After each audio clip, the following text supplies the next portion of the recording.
साथियों, यहां बहुत बड़े स्तर पर खेती किसानी होती है। अनेक परिवार पशुपालन से भी जुड़े हैं। आजादी के बाद की सरकारों ने छोटे किसानों के हितों को प्राथमिकता नहीं दी।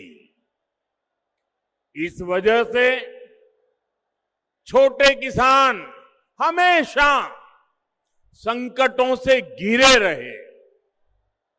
लेकिन ये मोदी है,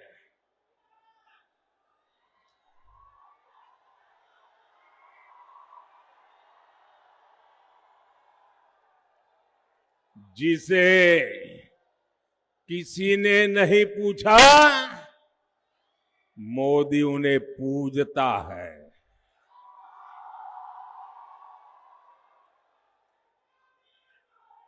साथियों, बीते 11 वर्षों में हमारी सरकार छोटे किसानों को कृषि नीति के केंद्र में लाई है।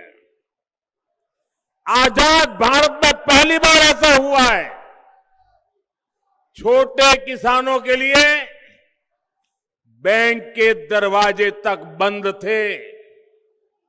मोदी ने छोटे किसानों के बैंक खाते खुलवाए। आज किसान के उसी बैंक खाते में पीएम किसान सम्मान निधि का पैसा जमा होता है। यहां बिहार के किसानों को अब तक करीब 30,000 करोड़ रुपए मिल चुके हैं। ये मैं आंकड़ा सिर्फ बिहार के किसानों का बताता हूं। और इतना ही नहीं, हमारे नवादा जिले का भी आंकड़ा हम सबका गौरव बढ़ाने वाला है। यहां के 2 लाख किसानों के खाते में 650 करोड़ रुपए जमा हो चुके हैं।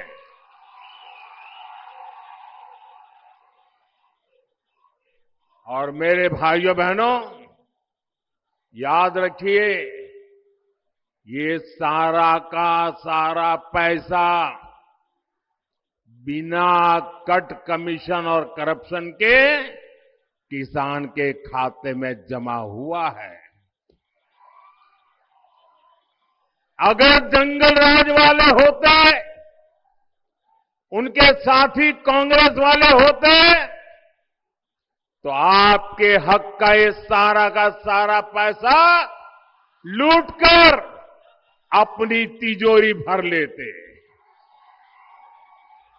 और ये मैं नहीं कह रहा हूं, कांग्रेस के ही एक प्रधानमंत्री ने कहा था कि दिल्ली से 1 रुपया निकलता है तो गांव जाते जाते 15 पैसा हो जाता है।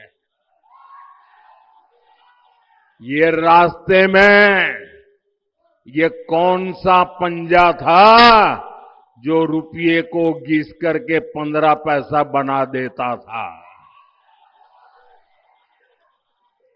साथियों, बिहार के लिए एनडीए का जो घोषणा पत्र आया है, उसमें तो किसानों और पशुपालकों को डबल उपहार मिला है।